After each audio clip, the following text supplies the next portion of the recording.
জুলাই সনদ জাতীয় নির্বাচন গণভোট সংসদে পিয়ার নিয়ে ডক্টর মোহাম্মদ ইউনূস আজকে জাতির উদ্দেশ্যে ভাষণ দিচ্ছেন।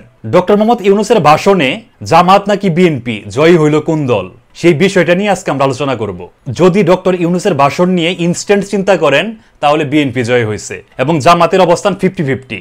এর কারণটা হচ্ছে বিএনপি প্রথম থেকে দাবি করতেছিল গণভোট এবং জাতীয় নির্বাচন একই দিনে হইতে হবে, কিন্তু জামাত দাবি করতেছিল সর্বশেষ তারা 8টা দল নিয়ে যে সমাবেশ করলো সেখানেও তারা লাউড এন্ড ক্লিয়ারলি ঘোষণা দিল গণভোট নির্বাচনের আগেই হইতে হবে। যদি গণভোটের কথা চিন্তা করেন তাহলে কিন্তু বিএনপি জয়ী হইল। আবার বিএনপি সংসদে উচ্চ কক্ষ চায় না, মানে জামাত এবং অন্যান্য দলগুলো যে পিয়ার পদ্ধতি চাইতেছিল সেটা বিএনপি চাচ্ছে না। কিন্তু জামাত বলেন, ইসলামী আন্দোলন বলেন কিংবা এনসিপি বলেন, তারা সবাই সংসদে উচ্চ কক্ষের পক্ষে।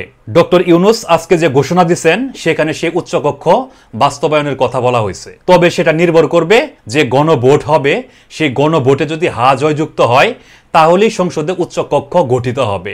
এই ক্ষেত্রে যদি না ভোট জয়যুক্ত হয় তাহলে কিন্তু সংসদে উচ্চ কক্ষ গঠিত হবে না।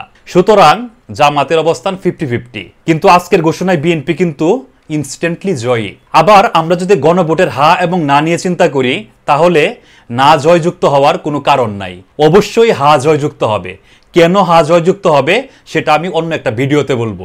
ডক্টর ইউনূস যেভাবে গণভোটের বিষয়টা সাজাইছেন সেখানে না জয়যুক্ত হওয়ার কোনো কারণ নাই।